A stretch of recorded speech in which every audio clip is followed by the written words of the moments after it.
Devant 75 lycéens, chaque jour, Diokelsen enseigne l'anglais. Cela fait 15 ans qu'il exerce dans ce lycée de Grand-Bao, en banlieue de Dakar. J'ai été assisté, j'ai été supporté à un moment donné de ma vie, de sorte que je puisse avoir accès aujourd'hui à ce niveau-là. Donc c'est un devoir également, un sacerdoce, pour moi de rendre la monnaie de la pièce en aidant les élèves.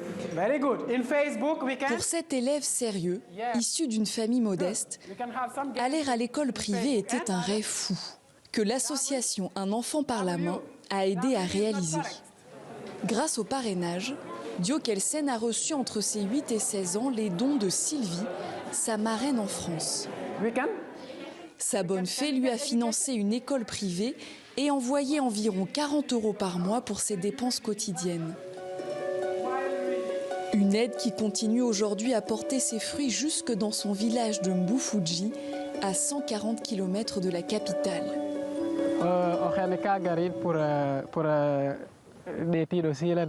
Quasiment chaque week-end, Diokelsen y retourne. Il rend visite à son troupeau, en partie financé grâce à la bourse de Sylvie.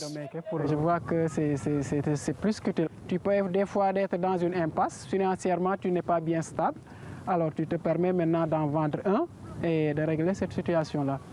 Donc en dehors du lait, des problèmes qui règlent également, ils rendent fertile le sol. Donc ça veut dire que cet héritage d'Elvie, elle est toujours en vie, elle est toujours avec moi.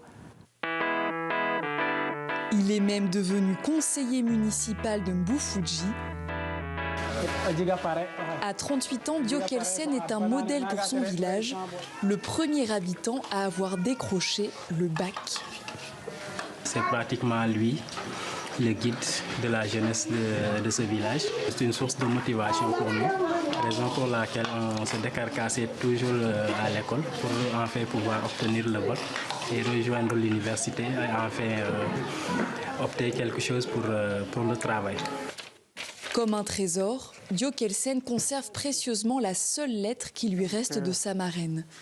Pendant des années, malgré les milliers de kilomètres de distance, le petit Diokel a partagé avec Sylvie les soubresauts de sa vie d'enfant. J'espère que l'école marche toujours pour toi et que tu arrêtes beaucoup de buts. Je t'embrasse très fort et je salue ta famille, Sylvie. Ça me rappelle beaucoup de souvenirs. Je lui disais que j'aimerais être un footballeur un jour. Alors c'est pourquoi elle m'encourageait dans ça et surtout être un gardien de but. Elle occupait pleinement, véritablement ce rôle de maman, ce rôle de protecteur, ce rôle de conseillère qui me conseillait toujours d'aller de l'avant. Également à travers les soutiens financiers, les bourses qu'elle m'envoyait, on sentait véritablement que celle-là, elle veut que je réussisse dans la vie.